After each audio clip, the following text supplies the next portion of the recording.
할렐루야. 예. 오후 시간에도 하나님의 큰 은혜가 우리 사랑하는 성도님 모두에게 크게 차고 넘쳐나기를 소원합니다. 우리가 계속해서 1월과 2월에는 청지기 세미나로 우리가 진행을 하고 있습니다. 오늘은요, 이제 그 6번째 시간입니다. 오늘 우리가 청지기의 전도 생활에 대해서 우리가 함께 볼 건데요. 일단 우리가 먼저 하나님 말씀 함께 보도록 하겠습니다.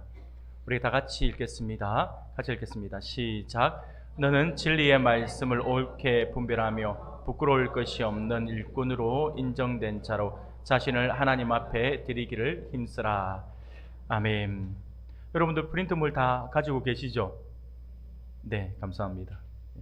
또 아직도 안 가지고 계실까 싶어서 제가 염려가 되어서 말씀을 드립니다. 오늘은 6번째 시간입니다. 청지기의 전도 생활을 우리가 이렇게 원래 전도 생활을 한 강의 안에서 우리가 다루어야 되는데, 그러면 시간이 엄청 길어질 것 같아요. 시간이 엄청 길어질 것 같아서 우리가 다른 강의 부분을 하나를 빼고 제가 전도 생활을 둘로 나누어서 오늘은 첫 번째 시간으로 가지고요, 다음 주에 전도 생활 두 번째 시간을 가지면서 우리가 청지기 세미나에 대한 마지막 부분을 함께 다루고자 합니다. 오늘은 청지기로서 우리가 또 하나님께서 우리를 먼저 불러주셨기에 먼저 부름을 받은 우리들이 해야 될 그 사명, 그리고 전도에 대한 부분들을 우리가 어떻게 감당해야 할 것인가에 대한 부분들을 우리가 함께 살펴보고자 합니다. 예, 먼저 성경적 전도란 무엇인가라는 부분들에 대해서 우리가 오늘 접근하면서 같이 보고자 합니다. 자, 하나님 말씀 우리가 같이 읽겠습니다. 마가복음 1장 15절입니다. 같이 읽겠습니다. 시작. 이르시되 나라가 가까이 왔으니 회개하고 복음을 믿으라 하시더라. 아멘. 마가복음에서 이렇게 우리가 때가 되었고 하나님의 나라가 가까웠으니 회개하고 복음을 믿으라 라고 하는 게 성경에서 우리에게 가르쳐 주고 있는 이렇게 복음의 핵심적인 어떤 그 전도에 대한 핵심적인 핵심적인 부분이라고 할 수가 있을 것입니다. 자, 우리가 이 부분을 우리가 또 같이 한번 봤으면 좋겠습니다. 같이 읽겠습니다. 시작. 큰 나무도 하나의 작은 씨앗에서 시작되는 것처럼 인류 복음화는 한 사람의 전도로부터 시작됩니다. 자, 우리가 여러분들이 기억할 것은 전도라고 할 때 굉장히 거창하게 그렇게 단체로 이런 부분들을 우리가 많이 강조할 수 있지만, 사실은요, 전도는요 정말 작은 곳에서부터 출발이 되어집니다. 그래서 인류 복음화, 우리가 큰 꿈을 가지고 해서 우리 수영로 교회를 중심으로 해서 부산 성시화 이런 이야기들 참 많이 하잖아요. 많이 하는데 정말 그러면 대규모적인 어떤 집회를 통해서 이렇게 우리가 생각을 많이 하지만, 실질적인 인류 복음화는요 한 사람의 전도로서부터 시작한다라고 하는 사실들을 우리가 기억해야 할 것입니다. 그래서 누군가가 아니라 내가 중요합니다. 내가 지금 나의 가족, 나의 주변에 있는 그 사람에게 내가 어떤 관심을 가지고 있고, 그에게 내가 어떤 사랑을 접근하고 있고, 그에게 내가 주님의 사랑을 전할 수 있는가, 그렇게 그 역할을 하고 있는가가 중요하다라고 하죠. 바로 한 사람, 그는 그 한 사람의 전도로부터 인류 복음화가 시작된다라고 하는 걸 기억하시고, 그 한 사람에 저는 우리 성도님들이 되었으면 좋겠다라는 마음들을 가져봅니다. 우리 한 사람 한 사람이 중요하다라고 하는 사실을 분명히 기억해야 할 것입니다. 자, 그래서 성경에서 말하는 전도라고 하는 것이 무엇인지 조금 더 구체적으로 우리가 한번 살펴보면서 하나님의 은혜를 나눌 건데요. 전도, 성경에서 말하는 전도란 무엇이냐면 여러분들 다 아시는 내용이죠. 다 아시는 내용입니다. 전도라고 하는 것은요, 바로 복음은 기쁜 소식을 전한다라고 하는 것이죠. 복음이라고 하는 자체가 기쁜 소식이에요. 기쁜 소식. 그래서 전도한다라고 하는 것은요, 우리 안에 있는 기쁜 소식을 전한다라고 하는 뜻을 가지고 있는 것이다라고 하는 사실을 우리가 기억해야 할 것입니다. 자, 마태복음 1장 21절 말씀을 보면 이렇게 말씀을 합니다. 우리가 같이 한번 읽어볼까요? 아들을 낳으리니 이름을 예수라 하라. 이는 그가 자기 백성을 그의 죄에서 구원할 자이심이라 하니라. 아멘. 우리 예수님이 이 땅에 오셨다. 그리고 그 예수님이 자기 백성을 그들의 죄에서 구원할 자이시다 라고 하는 만큼 기쁜 소식은 없을 겁니다. 쉽게 말하면 우리에게 죽어가는 죽은 사람이 살 수 있다, 죽어가는 사람이 살아날 수 있는 그 어떤 희망적인 말을 전한다라고 하는 것, 죽은 사람에게, 아니면 정말 이제 죽음을 앞두고 있는 사람에게 가장 큰 기쁜 소식은 살 수 있다잖아요. 살 수 있다. 그렇기 때문에 그게 중요한 거죠. 그래서 예수님이 이 땅에 오셨다라고 하는 것이 너무나도 중요하다. 이것이 복음의 핵심이다라고 하는 것을 우리가 분명히 알아야 합니다. 그래서 복음 전도자는, 우리가 복음을 전하는 우리들은요, 천국의 기쁜 소식을 퍼뜨리는 사람, 그 기쁜 소식을 나누어 주는 사람, 알리는 사람이다라고 할 수 있습니다. 내용은 우리가 잘 알고 있는 내용이에요. 우리가 복음을 전하면 무엇을 전해야 될까? 나중에 제가 이번에서 무엇을 전해야 되는가의 부분도 나누겠지만, 우리가 복음을 전할 때 복음의 핵심은 이거예요. 하나님의 아들이신 예수 그리스도께서 인간의 몸을 입고 이 땅에 오셔서 인간을 구원하기 위해서 십자가에 죽으셨다가 사흘 만에 다시 사시고 승천하셨으며 이제 곧 다시 오신다. 이건 여러분들 사도신경에서 우리가 늘 외우고 있는 그러한 우리의 신앙의 고백입니다. 이거예요. 우리가 전하는 이 핵심은 바로 이 내용입니다. 그리고 그 내용들이 남의 이야기가 아니라, 어떤 누구의 다른 사람의 이야기가 아니라, 다른 사람에게 적용되는 것이 아니라 그것을 믿고 받아들이는 오늘 나의 이야기다라고, 나를 위해 오셨다라고 하는 것을 받아들이는 것이죠. 이게 바로 우리가 천국의 기쁜 소식이라고 하는 것은요, 바로 그분이 오셨다, 그분이 우리를 위해서 십자가에 돌아가시고 부활하셨다, 이제 우리는 그를 믿으면 우리가 그분의 자녀가 된다라고 하는 것이 바로 우리가 전해야 될 기쁜 소식의 핵심이다라고 하는 거죠. 이게 바로 복음, 전도라고 하는 것은 기쁜 소식을 전하는 것이다 라고 하는 것의 핵심입니다. 두 번째로 전도라고 하는 것은요, 예고하다라고 하는 뜻을 가지고 있습니다. 전도는요, 예고하는 거예요. 예고하는 거. 복음을 전한다, 전도하는 것은 예고한다. 그럼 무엇을 예고하는 것인가? 바로 이 보면, 누가복음에 보면 1장 31절에 이렇게 말씀을 합니다. 보라, 내가 잉태하여 아들을 낳으리니 그 이름을 예수라 하라. 이 말씀은 누구에게 지금 전한 거예요? 천사 가브리엘이 누구에게요? 마리아에게 지금 예고한 거예요. 예고하는 거. 이게 바로 전도라고 하는 것은요, 바로 다른 것이 아니라 예고한다라고 하는 그 의미가 바로 그거예요. 마치 옛날에 과거에 임금님이 있는 왕정시대에는요, 임금의 법령을 알리기 위해서 그 법이 하나 선포가 되잖아요. 법이 하나 제정이 되잖아요. 그러면 그 법이 지금이야 우리가 바로 매스컴을 통해서 막 공포하면 되는 거지만, 옛날에는 그러지 않았습니다. 그걸 하려면 다 달려야 됩니다. 전령들이 달려가 이 지방 저 지방으로 달리면서 전령자들이 왕이 만드는 그 법령을 알리는 거죠. 알려가지고 막 하는 거. 그게 바로 이렇게 알리는 거. 이게 이런 소식이 있다라고 하는 거 알려주는 거. 그게 바로 이 예고하다의 그 의미예요. 그래서 예고라고 하는 것이 왕이 하고자 하는 말을 전령자가 대신 선포하는 것을 말하는 거죠. 그래서 우리가 전도한다라고 하는 것은 어떤 의미냐면, 하나님이 하시고자 하시는 거, 우리로 하여금 하나님께서 세워주셔서 우리가 가서 그들에게 전하는 거예요. 예고하는 거예요. 우리 주님 다시 오신다라고 하는 것을 우리도 아직 경험을 하지 못했잖아요. 근데 우리는 그것을, 하나님의 말씀을 우리는 듣고 알아서 우리가 가서 전하는 거예요. 그래서 그것이 예고, 곧 얼마 있지 않아서 마지막에 가까웠고 우리 주님 다시 오신다라고 예고하는 그거, 그게 바로 전도예요. 이것은요, 마치 요나의 모습과 굉장히 흡사하죠. 예전 과거에 선지자들의 모습과 흡사해요. 대표적인 예가 요나의 예를 들 수 있을 것입니다. 니느웨를 향해서 선포합니다. 니느웨에 가서 가기가 싫었지만 우여곡절 끝에 니느웨를 가서 그가 선포한 게 무엇입니까? 40일이 지나면 하나님의 심판이 있을 것이다 라고 예고한 거잖아요. 근데 그 예고의 소리를 듣고 니느웨 사람들이 어떻게 했습니까? 다 통에 잡고요, 금식하고 난리가 났어요. 그러면서 다 회개하기 시작합니다. 그래서 그들이 40일이 지나고 나서도 그들이 망하지 않았습니다. 여러분, 전도한다라고 하는 것은 바로 앞으로 우리 하나님께서 다시 오신다라고 하는 그거, 우리 주님 다시 오신다라고 하는 그것을 예고하고 전하는 거, 그게 바로 전도다라고 하는 사실들을 우리가 분명히 기억해야 할 것입니다. 그리고 세 번째 전도라고 하는 것은요, 이거예요. 가르치다라고 하는 뜻입니다. 전도는요, 가르치는 것이 반드시 그 안에 포함되어지는 그러한 말씀이 포함되어지는 그러한 내용입니다. 우리가 잘 알고 있는 것처럼 우리 주님께서 마지막 부활하시고 우리 주님 승천하시기 전에 제자들에게 당부하신 이야기가 이거예요. 자, 우리가 같이 한번 볼까요? 같이 읽겠습니다. 마태복음 28장 20절 우리가 같이 읽겠습니다. 내가 너희에게 분부한 모든 것을 가르쳐 지키게 하라. 볼지어다 내가 세상 끝날까지 너희와 항상 함께 있으리라 하시니라. 아멘.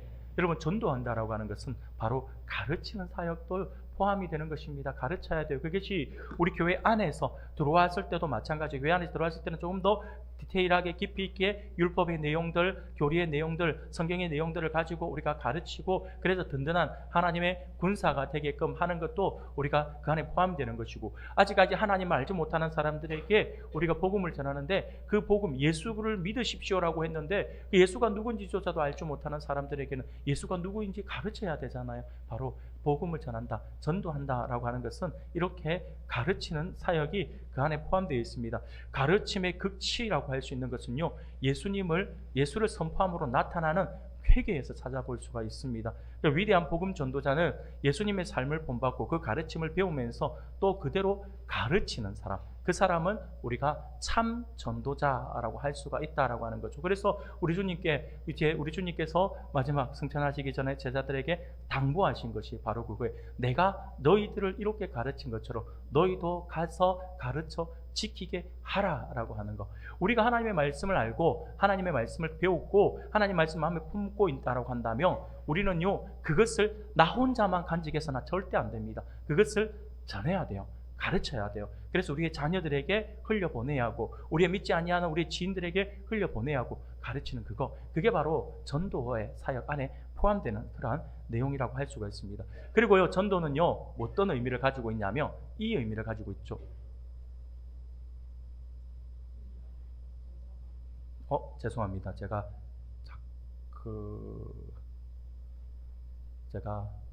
죄송합니다. 제가 덧불려드리겠습니다. 제가 오답을 썼습니다.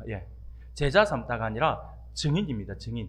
전도란, 죄송합니다, 제자 삼다가 아니라 증인입니다. 증인. 증인이라고 하는 뜻을 가지고 있습니다. 전도는 증인. 저건 틀린 겁니다. 띠 하고 틀린 겁니다. 자, 증인입니다. 증인. 자, 우리가 사도행전 1장 8절 말씀을 우리가 같이 읽겠습니다. 시작. 오직 성령이 너희에게 예루살렘과 온 유대와 사마리아와 땅끝까지 이르러 내 증인이 되리라 하시니라. 우리 주님께서 제자들에게 당부하신 아주 유명한 그런 당부의 말씀, 우리가 잘 암송도 하고 있는 그런 말씀입니다. 원적으로 증인이라 하잖아요. 증인이라 할 때 이 증인은요, 증인이라고 하는 말에는요, 순교자라고 하는 말에서 우리가 유래했는데 같은 의미입니다. 그래서 순교자는요, 자신의 피로서 자신의 증언을 뒷받침하는 사람이라고 할 수가 있잖아요. 그래서 그리스도인은 예수님의 살아있는 순교자다라고도 이야기를 할 수가 있습니다. 그래서 우리가 전도라고 하는 것은 증인. 그래서 중요한 거, 증인의 가장 중요한 것은 뭘까요? 본인이 보고 듣고 느껴야 되겠죠. 자기가 알아야 되잖아요. 자기가 모르면 증인으로서 이게 바르게 증언을 할 수 있을까요? 없습니다. 자기가 제대로 본 거, 가짜로 거짓으로 더해서도 안 되고 빼어서도 안 되고 본 그대로 전해야 되잖아요. 그래서 여러분, 증인으로서의 삶을 살아가기를 원하는 사람은요, 반드시 체험이 있어야 될 것입니다. 내가 체험을 해야지만 더 확실한 것을 증거를 할 수가 있기 때문이죠. 그래서 전도라고 하는 것은 증인이다 라고 하는 것이고, 자, 죄송합니다. 자꾸 왜 이렇게 됐을까요? 제자 삼다입니다. 제자 삼다. 죄송합니다. 제가 잠시 확인까지 다 하면서 했는데도 오류가 벌어졌네요. 죄송합니다. 이게 왜 이러지? 자, 다섯 번째는요, 전도란 제자 삼다입니다. 예고하다, 제자 삼다라고 하는 것은요, 자, 마태복음 28장 19절에 보면, 그러므로 너희는 가서 모든 민족을 제자로 삼아 아버지와 아들과 성령의 이름으로 세례를 베풀고라고 말씀을 합니다. 여러분, 제자 삼는다라고 할 때 이 제자 삼는다라고 하는 것의 그 어원적인 의미를 우리가 보면 어느 한 곳에 자신의 마음을 쏟는 자, 이렇게 우리가 설명을 할 수가 있습니다. 제자란 사람들로 하여금 그리스도인이 되도록 인도하고 교육하는, 훈련하는 그러한 사람을 이야기합니다. 그래서 제자 삼는다, 우리가 가르친다라고 하는 의미도 이 안에 포함이 되겠지만, 그래서 우리가 조금 더 우리 대략에 가서 우리 스스로가 이제 제자로서 제자 삼는 교회, 그래서 우리 교회도 우리가 제자 되어 제자 삼는 교회로 우리가 그런 표현을 가지고 우리가 달려가고 있습니다. 그래서 우리가 제자를 삼는 의미, 그것이 바로 전도라고 하는 그 의미를 가지고 있다라고 하는 것을 우리가 기억해야 할 것입니다.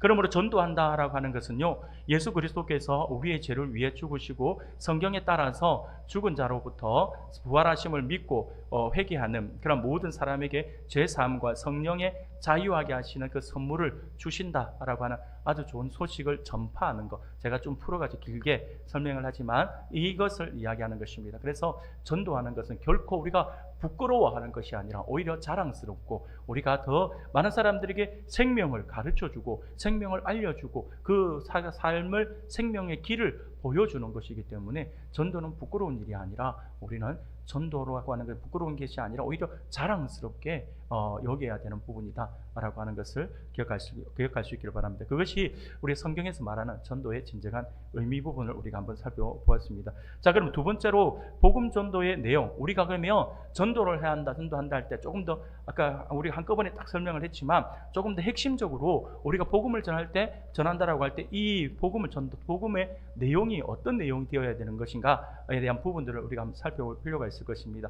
복음을 전한다, 복음 전도한다, 복음을 전한다라고 하는 것은요, 어떻게 보면 도를 전한다라는 것 같아요. 도. 예전에 여러분 도에 관심이 있습니까? 한번 많이 들어보셨죠? 사람들 한번 만나보지 않았습니까? 요즘에는 좀 덜한데, 예전에는 길만 가면 막 두 사람이 딱 나오고 눈이 마주치면 두 사람이 꼭 오잖아요. 오면 옆에 와가지고 도에 대해서 관심이 있으십니까? 뭐 이런 거 많았잖아요. 그래서 저도 뭐 장단도 치고 했습니다. 어릴 때.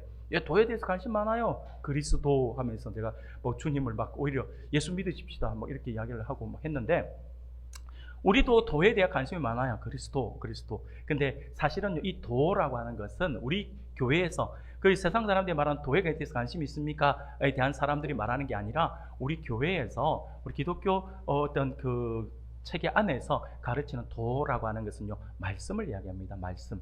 그래서 복음 전도라고 하는 것은 도를 전하는 것이다. 쉽게 말하면 말씀을 전하는 것이다 라고 하는 것이죠. 이 말씀을 전한다라고 하는 것은 우리가 이제 뭐 말하다, 전하다의 그 의미가 포함되어 있는 것으로 말로서 전달한다. 이게 바로 이게 복음 전도의 의미입니다. 그래서 무의미하게 고함치는 거, 아무 의미 없이 그냥 뭐 반복해서 그냥 외치고, 그 외치는데 정말 사람들에게 소음이 될 만큼 힘들게 하고 하는 그런 것들이 아니라, 진짜 복음을 전한다라고 하는 것, 그 말씀을 전한다라고 하는 것은 그 내용이 담겨 있어야 돼요. 한마디를 하더라도 핵심이 담겨 있는 거. 그래서 예전에는 말했던, 그게 아주 강력하게 우리에게 호소가 되었던 예수천당, 불신지옥, 이것도 하나의 굉장히 핵심이에요. 핵심. 예수를 믿으며 천국 갈 것이고, 믿지 않으며 지옥 갈 것이다라고 하는 핵심을 전하는 거잖아요. 물론 요즘에는 이제 예수천당, 불신지옥을 우리가 외치면서 하기는 조금 사람들이 조금 많이 거부를 많이 하기 때문에 좀 많이 힘들고 있는 상황이죠. 그래서 요즘에는 자칫 잘못하면, 요즘에 우리나라 사람들이 어릴 때부터, 저는 그런 생각 많이 해요. 어릴 때부터 우리는 반공정신에 대해서 굉장히 많은 투철한 훈련을 너무 많이 받았어요. 너무 많이 받다 보니까 우리는 의심나면 다시 보고, 수상하면 다시 보고. 아직도 기억나요. 제가 이거 초등학교 때 보았던 표어예요. 표어. 여러분들 아시죠? 수상하면 다시 보고, 의심나면 신고하라. 여러분들 모르시죠? 청년들은 이게 뭔 소리고 싶죠? 우리는요, 이게 여러분들 모르시죠?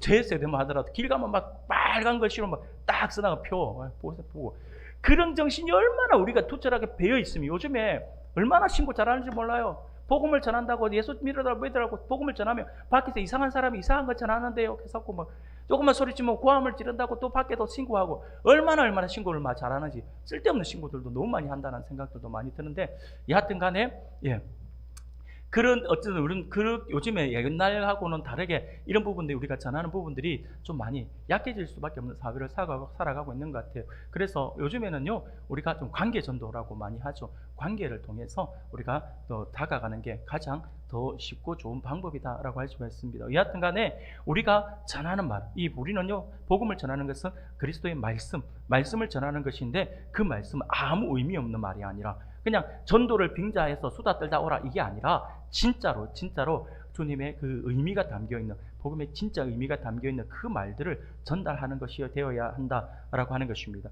그러면 우리가 전해야 될 그 복음의 내용은 뭐냐면요, 예수님의 탄생을 전하는 거죠. 예수님의 탄생. 이게 굉장히 예수님이 오셨다라고 하는 거예요. 오셨다라고 하는 걸 전가하는 게, 이게 바로 복음 전도의 아주 중요한 핵심 내용입니다. 우리가 마태복음 1장 24절과 25절 말씀을 보면 이렇게 말씀을 해요. 우리가 같이 한번 읽어볼까요? 같이 읽겠습니다. 시작. 요셉이 잠에서 깨어 그의 아내를 데려왔으나 아들을 낳기까지 동침하지 아니하더니 나음의 이름을 예수라 하니라 하며, 예수님이 이 땅에 오셨다라고 하는 부분들에 대해서 우리가 가르쳐주고 있는, 예수님이 육신을 입고 이 땅에 오셨다라고 하는 것을 지금 보여주는 그러한 말씀이죠. 예수님의 탄생은요, 그런데 우리가 예수님이 이 땅에 오시긴 오셨지만 우리 예수님의 탄생은 일반적인 그런 인간의 탄생처럼 남녀 관계 안에서 탄생한 것은 아닙니다. 동정녀의 몸에 성령으로 잉태하셨다라고 성경은 말씀을 하죠. 이는 한 위대한 인간이 태어난 기적 정도가 아니에요. 단순하게 여러분 동정녀의 몸에서 성령으로 한 생명이 태어났다라고 하는 것이 그게 과연 그럴 수 있는가? 막 이렇게 할 수가 있겠지만 그렇게 될 수밖에 없어요. 왜 예수님께서 동정녀의 몸에 태어날 수밖에 없냐라고 하면, 바로 전에도 우리가 자주 한번 말씀을 우리가 나누잖아요. 아담의 범죄 이후로 모든 사람은 다 죄를 안고 태어나요. 원죄를 안고 태어나요. 그런데 하나님 앞에 드리는 어린 양은 우리가 점도 없고 흠도 없는 아주 깨끗한 걸로 드려져야 되는 거잖아요. 그러면 우리가 주님께서 이 땅에 희생 제물로 이 땅에 오셔서, 오늘 오전 시간에도 우리가 히브리서를 통해서 구약의 그런 불완전한 제사 제도에서 우리 주님이 오셔서 단 한 번의 희생 제물이 되어서 우리 인류의 모든 죄를 다 사하셨다라고 했잖아요. 그런데 그렇게 오신 예수님에게 흠이 있으면 될까요, 안 될까요? 흠이 있으면 안 되는, 그게 제사 제도에 맞지 않아요. 그러면 흠이 없는 그러한 존재가 되어야 돼요. 흠이 없는 존재가 되려면 사람이 일반적으로 아담과 하와의 이후에 태어나는 생물학적 방법으로 태어나는 사람은 다 원죄를 안고 태어나기 때문에 그 원죄를 뛰어넘는 어떤 존재가 되어야 되는 거잖아요. 그래서 주님께서 성령으로 이 땅에 오실 수밖에 없으신 거죠. 성령으로 이 땅에 오셔서 원죄의 그 둘레에서부터 벗어난, 원죄의 둘레를 아예 거기에 대해서 전혀 영향을 받지 아니하는, 원죄의 범주 안에 들지 아니하는 그분이어야 하기 때문에 예수님께서 성령으로 잉태하셨다라고 하는 것입니다. 그런데 성령으로 잉태하셨다라고 하는 것은 인간의 어떤 방법, 인간의 어떤 생각으로 볼 때 이것을 보면서 이분은 사람을 뛰어넘는 어떤 분이구나라고 하는 걸 알 수가 있어요. 그래서 그분이 누군지 우리는 알아야 돼요. 단순한 사람이다라고만 생각하시면 안 되고, 성삼위 하나님 중에 한 분이 육신을 입고 성육신 하신 것이다라고 하는 거죠. 그분이 바로 성자 하나님이셨어요. 성자 하나님이 이 땅에 육신을 입고 이 땅에 오신 거죠. 그래서 이렇게 오신 것이 단순하게 우리가 인간이니까 육신을 입고 그분이 이 땅에 오셨다, 그런갑다 이렇게 생각할 수 있지만, 이것이요, 우리가 성경에 있는 내용을 가지고 아주 깊이 있게 묵상하면 인간의 원초적인 어떤 상태를 우리가 제대로 안다라고 한다면, 사람의 몸을 입고 이 성자 하나님이 이 땅에 오셨다라고 하는 것이 상식으로 말도 안 되고, 말도 안 뿐만 아니라 감히 올 수도 없는 그 존재. 우리가 인간이기 때문에 사람으로 오시면 그런갑다 생각하지만 그렇지 않습니다. 그렇지 않고 하나님이 이 땅에 사람을 입고 오셨다라고 하는 것은 무엇과도 제가 볼 때 도대체 이걸 어떻게 표현해 볼 수 있을까라고 생각을 해봤는데, 여러분들 죄송합니다. 식사를 다 하셨기 때문에 좀 지저분한 이야기를 조금 이제 한번 하면, 여러분들 요즘에는 화장실에 그런 걸 볼 수 없지만 예전 그래도 음식이 상하면 이제 생기잖아요. 이제 구더기 같은 게 생겨요. 구더기 같은 게 옛날에 재래식 화장실 가면 구더기들이 엄청나게 벌벅을 하잖아요. 자, 우리가 한번 생각을 해봅시다. 우리가 하나님이 이 땅에 육신을 입고 오셨다, 이 말은요, 사람이 구더기를 너무 사랑해서 구더기를 구원하기 위해서 내가 구더기가 되는 거예요. 여러분, 이게 이해가 됩니까? 상식으로 여러분들이 정말 구더기를 사랑해서 구더기가 되고 싶다 이런 분 있나요? 한 번씩 가다가 아이들이 개팔자는 상팔자다 그래가지고 집에 학교도 가기 싫은 아이들이 아이고 나도 우리 집에서 기르는 개가 되고 싶다, 한 번씩 그래요. 그러고 집에 기르는 고양이가 되고 싶다. 그냥 아무것도 안 하는 거야. 그래도 학교 가서 공부도 안 해도 되고 얼마나 좋아요. 그렇게 생각을 하는데 진짜 되라 하면 기겁을 하겠죠. 여러분, 하나님이 이 땅에 육신을 입고 오셨다라고 하는 것은요, 바로 사람이 구더기가 되는 것보다 더 천한 거예요. 더 낮아지는 거예요. 그렇기 때문에 이 자체는 우리가 상상할 수 없는 거죠. 그렇기 때문에 우리는요, 성육신이라고 하는 단어를 들을 때마다 우리 입술에서는요, 감사가 흘러나와야 돼요. 그분이 이 땅에 육신을 입고 오셨다라고 하는, 우리가 구더기가 되는 것 그 이상의 그 아픔이고 그 이상의 어떤 낮아짐이거든요. 그렇기 때문에 그것은 말이 안 되는 거죠. 그래서 육신, 이 성육신은 어마어마한 놀라운 사건이고 우리에게 있어서 말로 더할 수 없는 그러한 축복의 기적이다라고 할 수가 있습니다. 그런데 그렇게 성육신을 하신 그 이유가 무엇입니까? 그 이유는 다른 게 아니라 바로 예수라고 하는 거예요. 예수라고 하는 이름의 뜻처럼 그가 자기 백성을 그들의 죄에서 구원하기 위해, 우리를 구원하기 위해서 그렇게 오셨다라고 하는 거예요. 이게 우리가 전해야 될 우리가 복음의 핵심적인 내용이에요. 주님께서 오셨다라고 하는 거. 두 번째로 우리가 증거해야 되는 내용이 무엇이냐면 예수님의 대속적 죽음과 승리의 부활에 대한 전파입니다. 여러분, 우리가 전하는 것이 이것이 핵심이 돼요. 주님이 오셨고 그분이 대속적 우리를 대속하기 위해서, 우리 죄를 대속하기 위해서 죽으셨다. 그리고 그분은요, 죽음으로 끝난 것이 아니라 그분은 죽음 이후에 사흘 뒤에 다시 살아나셨다. 이게 핵심입니다. 부활의 신앙을 전하는 것이 핵심이에요. 지금 전 세계에 수많은 종교가 있지만 어느 종교도 그가 창시자라고 할까요? 아니면 교주라고 할까요? 어떤 대상이 죽었다가 다시 살아났다라고 하는 종교는 없어요. 요즘도 그걸 강조를 하고 있는지는 모르겠지만 예전에 여러분들 이단 안상홍 증인의 하나님의 교회, 안상홍이 죽고 나서 부활할 것이다 라고 이야기를 했던가 봐요. 제가 거기 들어가서 들어보진 않았지만 그들의 교리 안에 안상홍은 죽었다 부활할 것이다 라고 이야기를 했어요. 아직까지도 기다리고 있다 라고 이야기를 하더라고요. 뭘 기다리는지는 모르겠지만 부활을 할 거다라고 죽은 지가 벌써 수십 년이 지났는데 아직까지 부활을 기다리고 있다 라고 이야기하는데 모르겠습니다. 그런데 이제 부활한다 했는데 부활을 안 하니까 나중에 어떻게 합니까? 갑자기 교리를 바꿔가지고 어머니 하나님 그래가지고 뭐 장길장가 그야 사람을 내세워가지고 또 뭐 어머니 하나님 또 이야기하고 막 그러잖아요. 자, 여하튼 간에 우리의 복음의 핵심, 전하는 내용의 핵심은 주님의 대속적 죽음과 승리의 부활에 대한 내용입니다. 그래서 우리가 고린도전서 15장 부활장이라 그러죠. 15장 17절부터 19절에서 이렇게 말씀을 해요. 우리가 같이 한번 읽어볼까요? 같이 읽겠습니다. 그리스도께서 다시 살아나신 일이 없으면 너희의 믿음도 헛되고 너희가 여전히 죄 가운데 있을 것이요. 또한 그리스도 안에서 잠자는 자도 망하였으리니 만일 그리스도 안에서 우리가 바라는 것이 다만 이 세상의 삶뿐이면 모든 사람 가운데 우리가 더욱 불쌍한 자이리라. 아멘. 여러분, 우리가 전하는 이 부활 신앙에 있어서 정말 주님의 부활이 없다라고 그러면 우리 모두가 다 엉뚱한 사람이 되어버리는 거예요. 특히 목회자들은요, 완전히 거짓말장이 중에서도 완전히 거짓말 대장이 되는 사람이 되겠죠. 거짓말 대장이 되어버리고 말겠죠. 세상 사람들이 볼 때 얼마나 불쌍하겠습니까? 세상 사람들은요, 지금도 우리의 삶을 보면서 불쌍하다 그러는 사람들이 있어요. 우리가 주일에 교회에 올 때 많은 사람들, 믿지 않는 사람들은요, 이 사람들은 우리가 보면 이상하게 생각해요. 왜냐하면 평일에 같이 뭐 일을 하면서 열심히 넓게까지 막 야근도 하고 일을 해요. 그러면 정말 피곤하잖아요. 그러면 인간의 상식에서는 그렇게 피곤하면 주일은 쉬어야 되거든요. 주일은 쉬어야 되는데 우리는 어떤 사람은요, 주일은 더 바쁜 사람이 있어요. 교회에 와서 교회 섬기다 보면 주일은 더 바빠요. 그래서 어떤 사람은요, 그런 말도 해요. 주일을 죽일 날로 뭐 이렇게 이야기하는 사람도 있어요. 더 힘들다라고 하는.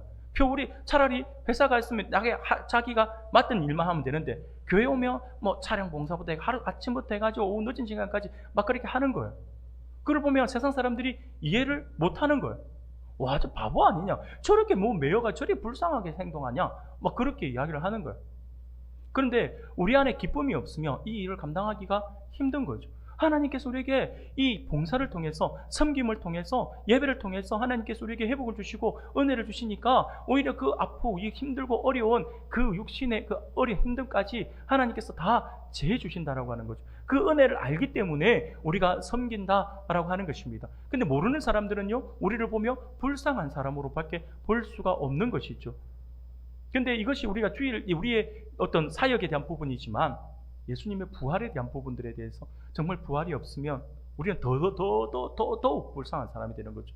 아무것도 없는 거기에 대해서 거짓말에 속아가지고 우리가 헛된 삶을 살아가고 있는 것이니까 얼마나 불쌍한 사람이 되겠습니까? 그것을 지금 이 바울이 이것을 설명하고 있는 겁니다. 사도들은 예수님의 탄생과 생애, 말씀과 사역, 통치와 재림을 전파했습니다. 그들은 예수 그리스도가 우리의 죄 때문에 죽으셨고 다시 살아나셨다라고 하는 기쁜 소식에 그들은 집중을 했어요.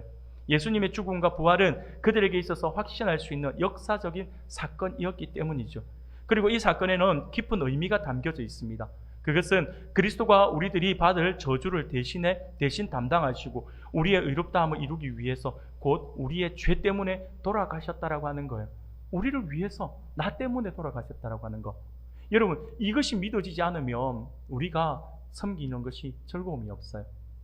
주님이 나를 위해서, 어떤 분들은 그러잖아요. 정말 힘들고 어려운 상황 속에서 정말 고생하는 거예요. 사역하면서. 그래서 어느 목사님에게 정말 고생하는 모습들을 보면서 목사님 왜 이렇게 힘들게 하십니까? 라고 했더니 그분은 나를 위해서 죽기까지 했는데 나는 그래도 살아있지 않나요?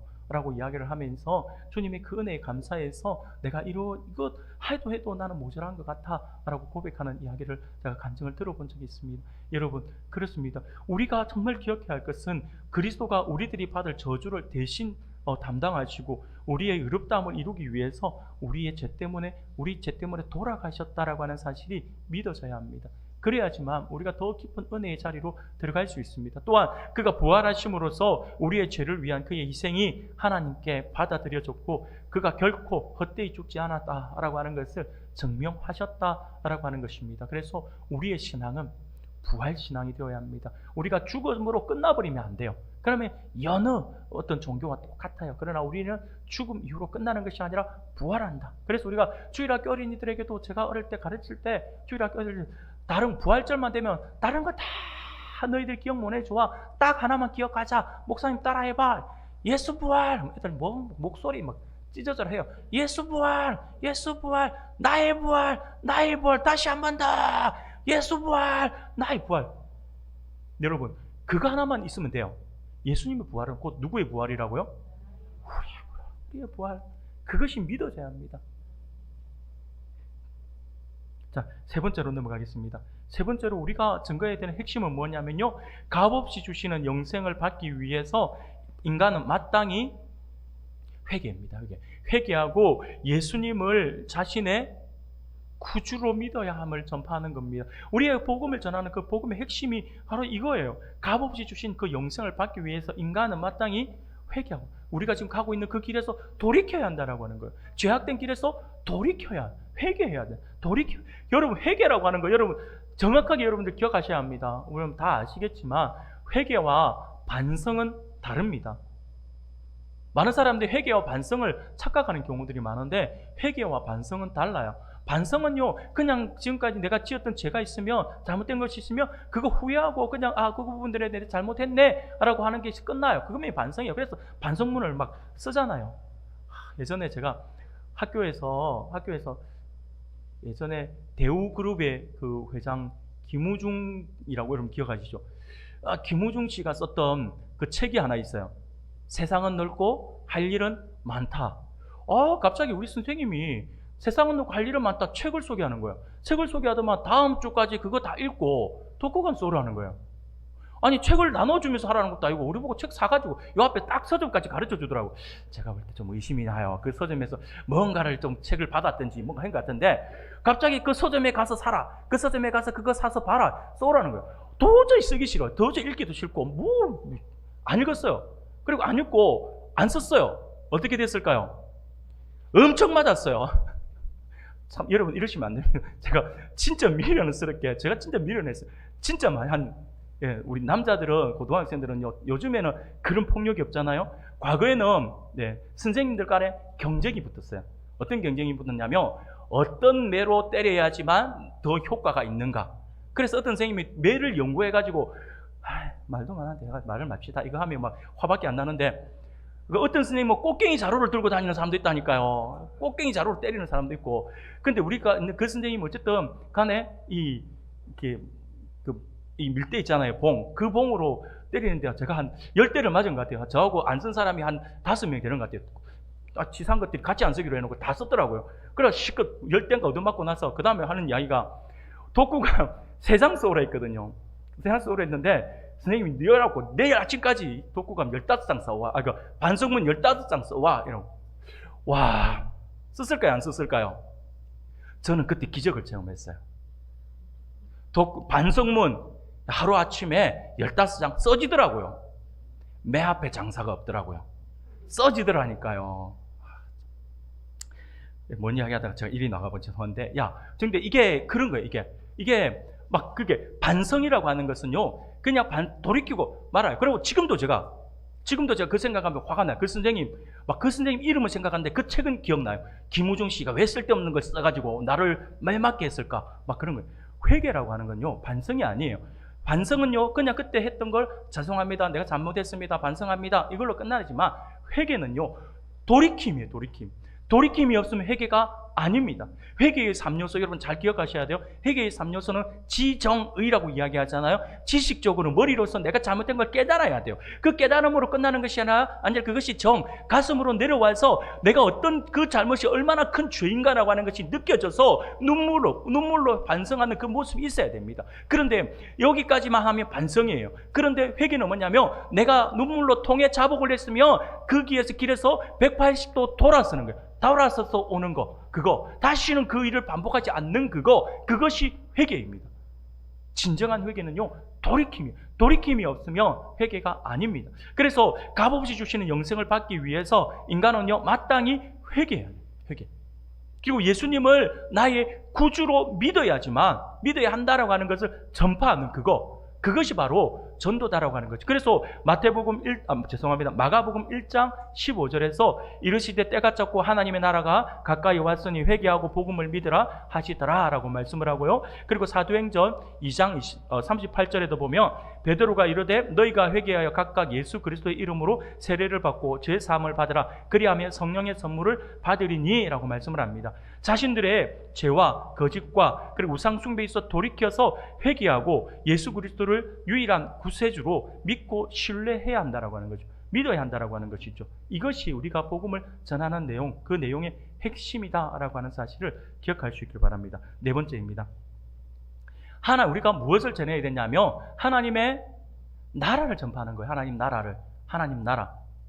자, 우리가 조금 전에 제가 대표로 읽었지만 이번에는 다시 한번 읽겠습니다. 마가복음 1장 15절 같이 읽겠습니다. 시작. 나라가 가까이 왔으니 회개하고 복음을 믿으라 하시더라. 아멘. 하나님의 나라. 여러분들 조금 전에도 제가 말씀을 드렸지만 이것은요, 마치 왕의 명령을 가지고 이 마을 저 마을로 돌아다니면서 외치는 것과 같은 것입니다. 그래서 우리 역시 하나님의 나라가 이 땅에 임하였다라고 하는 것을 힘차게 선포해야 합니다. 하나님의 나라는 이미와 아직이라고 하는, 여러분 한번 들어보셨는지 모르겠어요. 전에도 한번 말씀을 드렸는데 지금 우리가 사는 이 시대는요, 이미와 아직의 시대 속에 우리가 살아가고 있어요. 이게 무슨 말이냐면 이미라고 하는 것은 예수님께서 이 땅에 오셨다 할 때 우리 주님께서 이 땅에 오시는 그때부터 하나님의 나라가 이미 임했다라고 하는 거예요. 그런데 임했지만 아직까지 그 나라가 어떤 사람에게는 밝히 보여져 있지만 어떤 많은 사람들에게는 그것이 아직 감추어져 있어요. 그 감추어져 있는 그것을 우리가 밝혀서 증거해야 되는 거죠. 그래서 우리가 하나님의 나라를 이미 임했다라고 하는 계속 전하는 거예요. 계속 전해서 사람들이 알게 하는 거죠. 그렇게 할 때에 하나님의 나라가 우리 주님이 다시 오시는 그때에 완성이 되는 거죠. 그래서 이미와 아직의 시대에 우리가 그 가운데에서 우리가 살아가고 있다라고 이야기하는 것입니다. 그래서 우리가 전하는 것은요, 하나님의 나라가 이 땅에 이미 임했다라고 하는 힘있게 우리가 선포하는 그게 바로 복음 전도의 핵심 내용이다라고 하는 것입니다. 자, 다섯 번째입니다. 오늘 마지막입니다. 예수님의 재림과 하나님의 최후의 심판에 대한 부분입니다. 여러분들 핵심이에요. 이게 또 핵심입니다. 예수님의 재림, 다시 오실 것이다. 주님 다시 오실 것이다 라고 하는 거. 그리고 주님 다시 오시면 심판이 있을 것이다. 자, 여러분, 예수님은요, 초림이 있고 예수님의 재림이 있습니다. 초림은 이미 오셨죠. 재림은 아직 안 오셨어요. 역시 이것도 마찬가지로 이미와 아직 시대 안에 우리가 있는 거죠. 자, 그러면 예수님의 초림은 여러분들 기억하셔야 될 게, 예수님의 초림에 오신 목적은 뭐냐면, 처음 오시는 목적은 우리를 구원하기 위함이에요. 그렇기 때문에 예수님의 처음 오셨을 때에 오시면요, 정말 기쁜 모습으로, 이렇게 기쁜 소식으로 오게 되는 거죠. 그런데 예수님의 재림은요, 무엇하러 오실까요? 심판하러 오시는 거예요. 그러면 이 심판은요, 어떤 사람에게는 기쁜 소식이 되고 어떤 사람에게는 정말 어려운 힘든 그런 소식이 되겠죠. 그러면 여러분들에게는 이게 기쁜 소식일까요? 슬픈 소식이 될까요? 당연히 기쁜 소식인 거죠. 그런데 우리들에게도 슬픈 소식이 될 수도 있어요. 왜 그럴까요? 아직까지 내가 사랑하는 사람이 구원의 반열에 이르지 못했다며 얼마나 마음 아플까요? 그렇다고 우리 주님 다시 오시는 그때 타임 스톱 주님 딱 저에게 3일만 더 주세요 막 이럴 겁니까? 지금도 안 하는데 3일 준들 뭐 하겠습니까? 여러분, 우리에게 있어서 주님이 다시 오시는 그 날이 기쁨이 되게 하려면 우리가 더 나가서 전해야 합니다. 전해야 합니다. 여러분, 혹시 신들러 리스트라고 하는 영화를 보신 적이 있으십니까?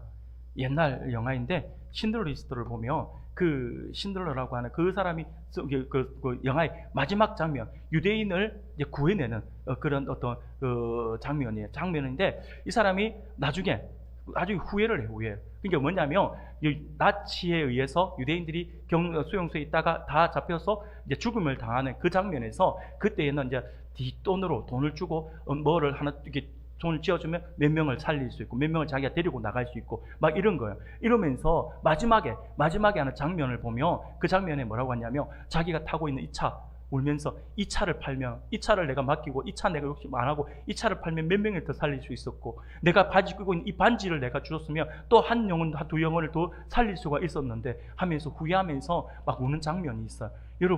여러분들 정말 기억하니 나중에 우리 주님 오셨을 때에 그때 우리가 후회한들 뭐 하겠습니까? 지금이 중요합니다. 복음을 전하는 것은 우리가 있잖아요. 선택의 요구 어떤 그 상황이 아니에요. 우리가 나중에 후회 없이 우리가 주님을 맞으려면 지금 우리가 복음을 전하는 삶을 살아야 합니다. 자, 그래서 마태복음 22장 44절 24장 44절 우리가 같이 읽겠습니다. 이러므로 너희도 준비하고 있으라. 생각하지 않은 때에 인자가 오리라. 우리 주님 오시는은요 예고 없이 오십니다. 예고 없이 오시는 거예요. 그랬기 때문에 우리가 오늘 당장이라도 오늘 밤에라도 주님 오셨을 때에 내가 할렐루야 마라나타라고 외칠 수 있다면 우리는 신앙의 준비를 잘 한 것이 될 것이고, 갑자기 예수님 오셨는데 갑자기 내가 두려움이 온다라고 한다면 내가 제대로 살지 못했다라고 하는 증거가 되겠죠. 예수님은요 분명 재림하신다라고 하는 것을 우리에게 분명히 말씀해 주셨습니다. 그리고 단순하게 우리에게 인자가 이게 아무도 생각하지 않은데 인자가 오리라고 말씀을 하셨지만 정확한 그때와 그 시기를 말씀을 안 해주셔서 우리가 잘 모르지만 그런데 우리에게는 주님이 한 가지 힌트를 주셨잖아요. 마지막 때에 되어질 그 일들, 그 징조들이 있을 것이다라고 말씀을 하잖아요. 그리스도의 재림은 지상의 인류 역사의 종말과 동시에 그리스도께서 통치하시는 왕국의 시작을 의미하는 것이거든요. 성경에는 분명히 최후의 심판도 우리에게 말씀하고요. 마지막 때에 되어질 일들에 대해서, 그 징조에 대해서 말씀을 하고 있습니다. 지금 우리 시대를 살아가면서 문득 그런 생각이 많이 듭니다. 참 무섭다는 생각이 많이 들어요. 이 말은 무슨 말이냐면 정말 지금 우리가 마지막 때를 살아가고 있는 것 같다라는 생각이 많이 들어집니다. 여러분들 세상에 일어나는 어떤 자연재해, 전쟁 이런 소식을 들으면서 정말 안타까운 정도가 아니라 우리가 정말 그 나라를 위해서 우리가 기도하고 이렇게 해야겠지만 주님 다시 오실 때가 가까웠다라고 하는 사실들을 알고 우리가 신앙적으로 더욱더 준비를 하고, 그래서 우리 주님을 맞을 준비를 해야 합니다.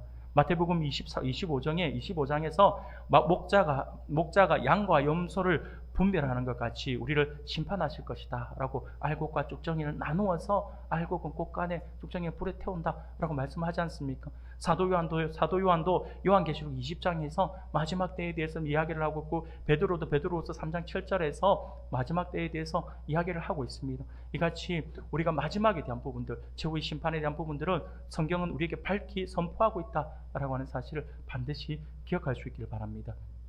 이게 우리가 복음을 전하는 복음의 핵심 내용입니다. 오늘은 여기까지 하도록 하겠습니다.